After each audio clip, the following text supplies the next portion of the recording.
Greetings from Southern Yankee Homestead. If this is your first time, welcome. If you're a returning viewer, welcome back.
Now, with all the welding done, we're going to go ahead and skip forward a little bit. We're going to go ahead and drill holes for the feet.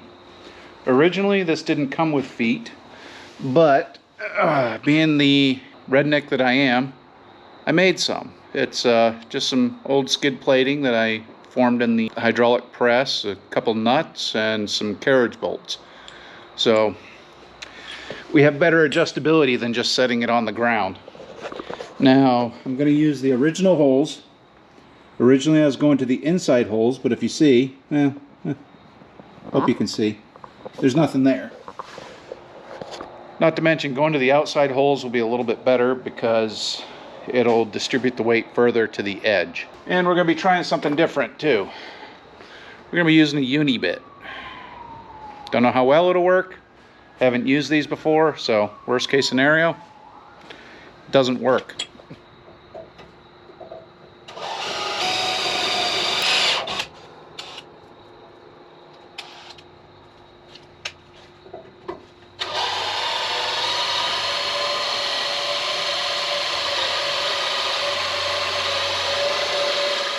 Alright, let's see how this spider bit does.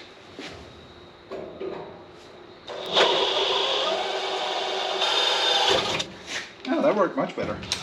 Let's see if I gotta pre-drill it for this one.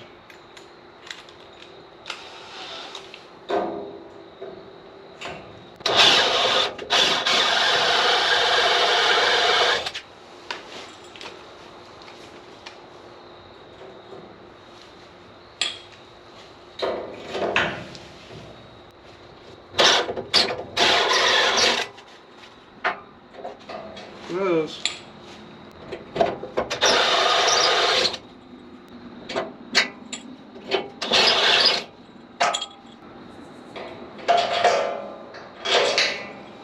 One down, too many to go.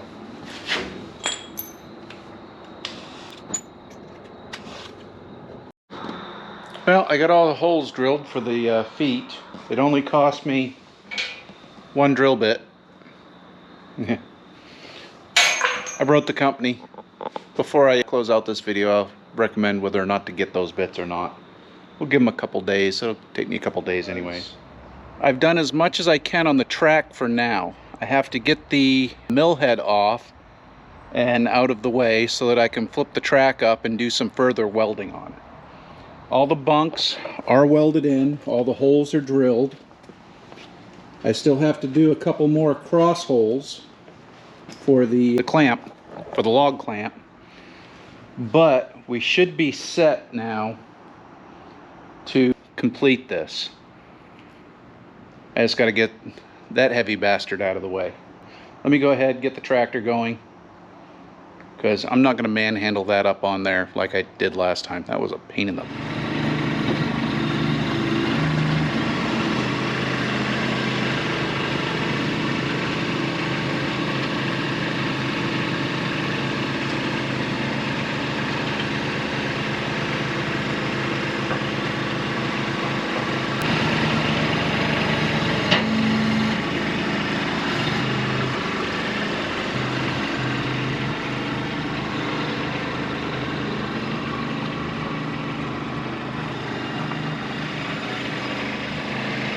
Well, with that off and just sitting on the pallet over here,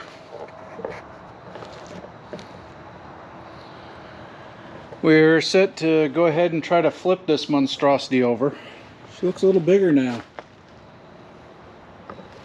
Still got a lot of work to do on it, but we got daylight, so I got other stuff that's more important that I'm going to be working on. This is, again, this is side project. This is stuff that we're doing, well, because it's dark early. That's why, if you'd notice, I probably had like 8-10 changes of clothes during this video, because, well, 8-10 different days I'm working on it.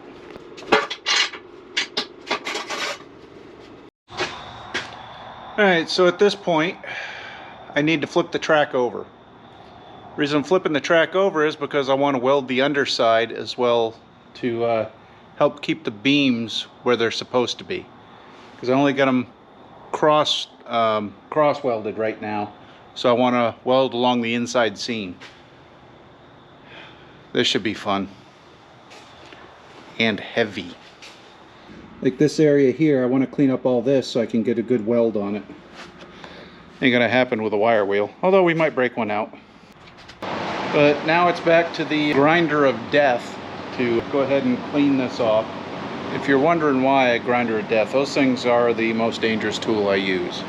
And with a wire brush, it can catch and kick and do all kinds of crazy stuff. So yeah, I'm gonna hit everything on the bottom, because while I have it up like this, I'm not gonna need to have it back up like this again. So I'm gonna go ahead and shoot it with some paint when we get done grinding this down.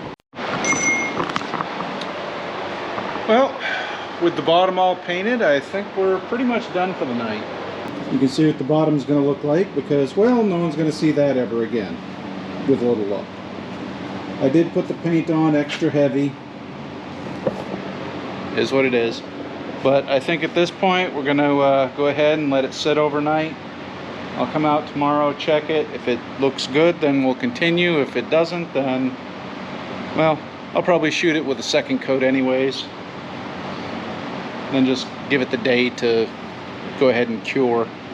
But I think at this point we're going to leave the fan running for a little while to keep the air going out of here, because whoo, you can get some high out of this. Well, it's been over a week since I worked on the runners for the mill. It literally has been over a week. And yes, this has taken me some time. This is well over a month worth of work here. Not that it's that difficult, but it's over a month because, well, I get an hour here, 2 hours there. We're going to go ahead and we're going to fit the feet on here and fabricate up, I think, 4 more feet. And then we got to work on the log stop. That'll be the next step. So let me go ahead and lift this thing up so that I can get the feet under it.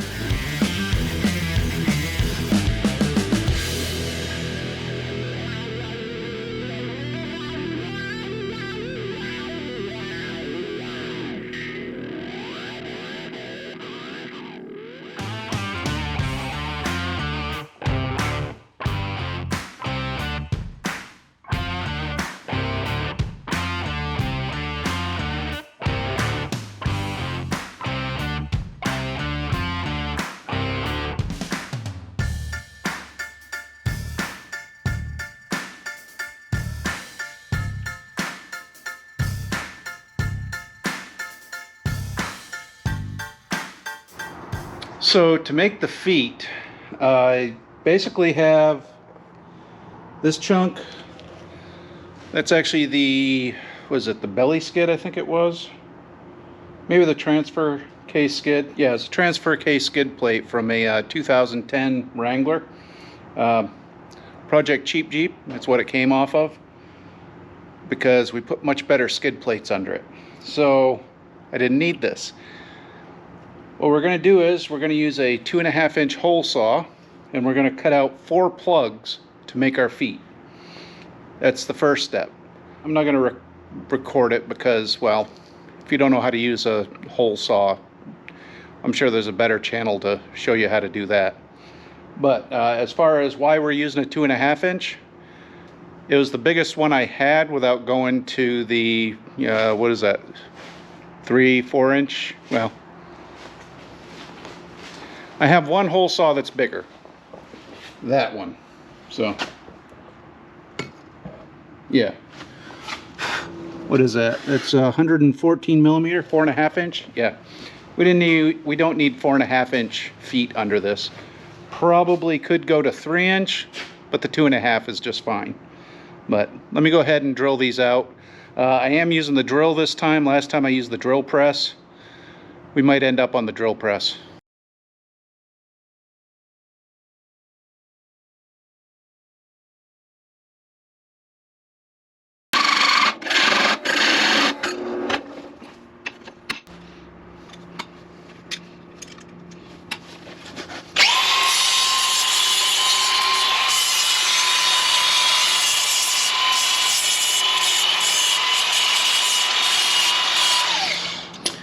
All right, let me break in right here. Earlier in the video, or the past video, depending on how it turned out, I broke a drill bit. I wasn't going to tell you the company because, well, I wanted to see what happened when I contacted the company. Well, I contacted the company, and within 2 days, they sent me a replacement bit for the one that shattered. Now, I don't know if it was faulty manufacturing or if this redneck here just happened to put too much of an angle on it and snap the bit. Either way, Stinger, Blue Mock Blue, sorry, Lixdexia, Mock Blue, armor plated, they stand by their product. That's the only way I can put it. They sent me out one, no questions asked. They didn't even require a picture, even though I sent them one. So we're going to go ahead and give this one another shot, see if we can, well, blow a hole through these 4. I might have to, well, I say these 4. I might have to drill them individually, but we're going to see if I can drill all 4 at once because, well, I'm feeling lazy.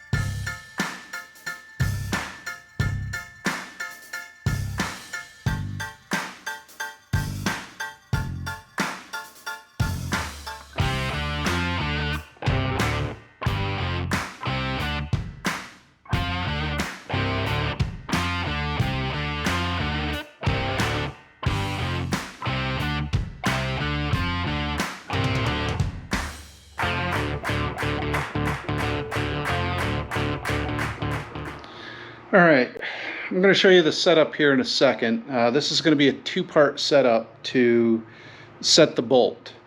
So what I did, or what we started with, is a round hole. But if you remember, our carriage bolts have a square hole in the base, and that's what we want to attach to. So what I did, I found a shorter bolt, much shorter, and I went ahead and put it in the press and pressed it in. So if you see the end, it pushed out a bunch of metal.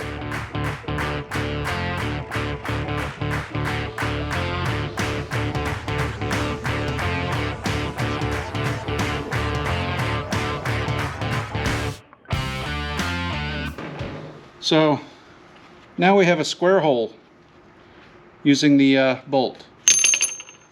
So the setup on that is not going to be easy to show. Yeah. So basically, take my bolt. Oops.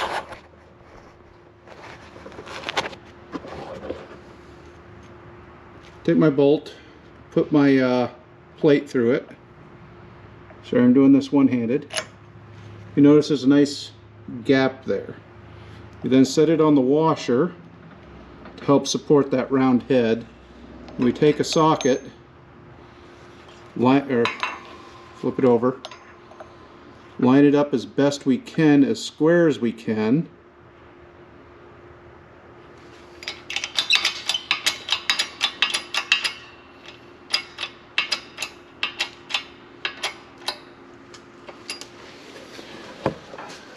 And we stand over here in relative safety.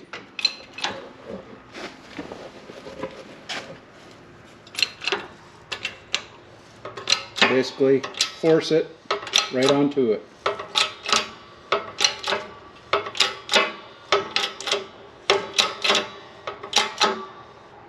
There we go.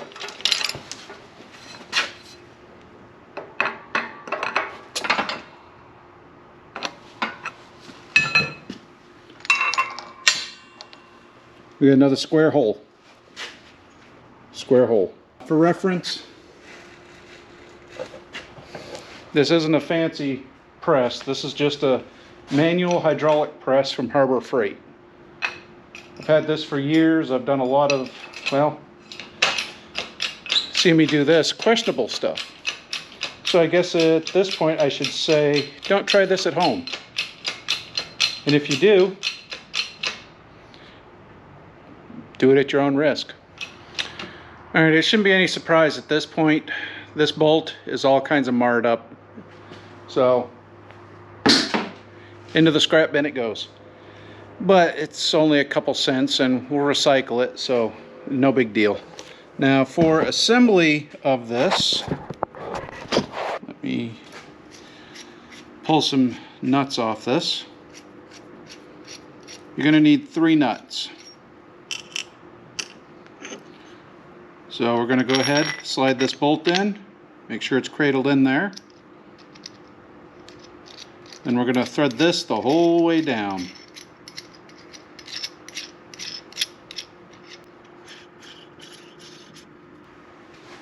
We're going to put some gloves on for the next part. And let's set the gloves where.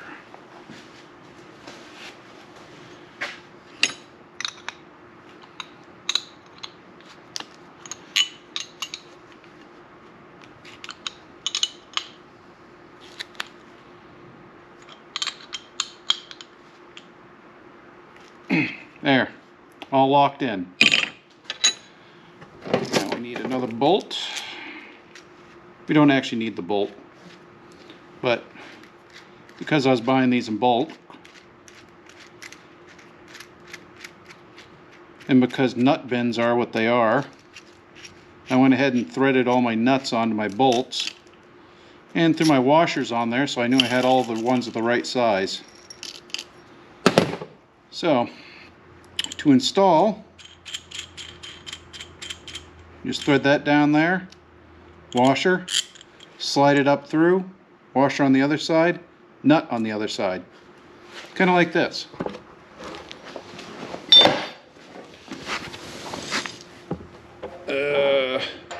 Up through, washer, nut, drop the nut,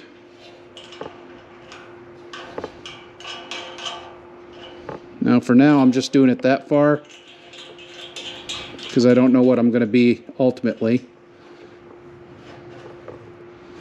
There we go. I went ahead and drilled this. I think this might be too tall. So if the mill hits that when I'm coming through, I'm probably just going to pull those bolts off and drill them one size over and see if that will get me down enough. If that doesn't work, then I'll end up having to grind it. It's kind of the downside to this particular setup. I have other ideas in the future on how to modify this to make it better, but for now we're going to utilize what we have to get this back up and running, because I've got one outdoor project and a couple indoor projects that I really need some wood for. More specifically, lumber. And I'd much rather cut my own where we have a sawmill than go out and buy what we need. Ugh. What I figured out there, this is to tighten down the log. Come in here, then you screw this into the log. Well, if you notice, a lot of slop there. So what I did, I added 3 washers out of my spare washers bin. Had enough bolt there so that I could crank it down, and that should give me enough gap that the track or the sawmill shouldn't hit that. Yeah, it will collect sawdust and whatnot, but realistically that's pretty minor. So I think other than cleanup and moving this out of here, which ain't happening tonight, I think we're pretty much done with this and we're ready to put the sawmill on it. Except for one slight issue. I need to fix my pad first. It's not long enough for this. So I'm going to close the video out. This is the track. If you want to continue to see this, you'll have to subscribe, because I'm going to be going to where my sawmill was, and who'd have thought, leveling out a pad. After that, we'll just roll this right out of the garage, set up some blocks, probably wood, and go ahead and, well, maybe we'll actually get to cut some wood that time too. Strange thought, isn't it? Anyhow, hope you enjoyed this. Please like, comment, subscribe, and we'll see you in the next one. Bye.